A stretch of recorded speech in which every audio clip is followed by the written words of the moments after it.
Extension of that for an additional 5 years, and adding on the Organization of Canadian Nuclear Industries as a strategic partner to take us to the next level with this initiative. Why do you need this?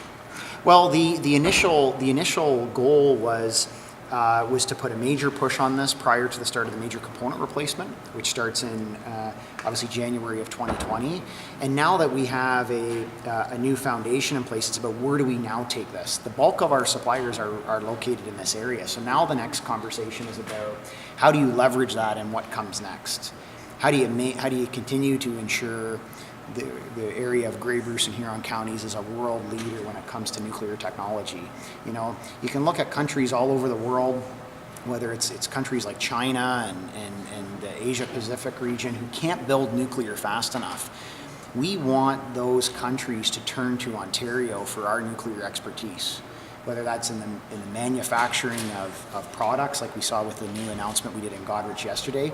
Ontario's nuclear industry is very respected, and we believe that leveraging what we have at the Bruce site, leveraging the 50 plus suppliers we have in the area, this isn't only an Ontario success story, this is a Canadian international success story where we want these companies, of course, meeting our needs, but also meeting the needs of the industry globally.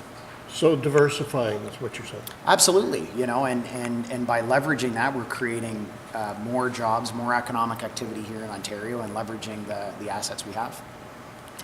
Ron, why would the OCNI jump into this? Well, we were invited in by James, and I think the key word there is diversification. One of the things that OCNI has done for its members over the last number of years is to lead trade missions offshore. In fact, I've led 15 trade missions over the last 5 years to China, India, Romania, Argentina, the UK, the US. And just 2 weeks ago, I was in southern France at the International Thermonuclear Experimental Reactor Project, which is a $24 billion fusion project. So all these opportunities are there for Canadian companies and companies located here in Bruce to leverage their capability and go offshore. So I think, as James mentioned, diversification is one of the things that we do. We help our suppliers not only succeed here in Bruce County and on the Darlington project, but we help them identify opportunities offshore. We take them on trade missions, we organize meetings for them, and we've also got some funding from the federal government that will help small companies who incur a fair expense to go offshore. We can cover up to 75% of their costs when they come with us on trade missions offshore. Second thing we're looking at beyond MCR is possible small modular reactors.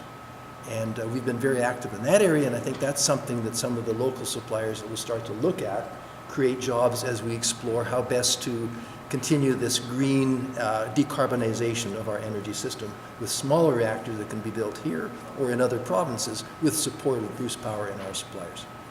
That's good. Thank you.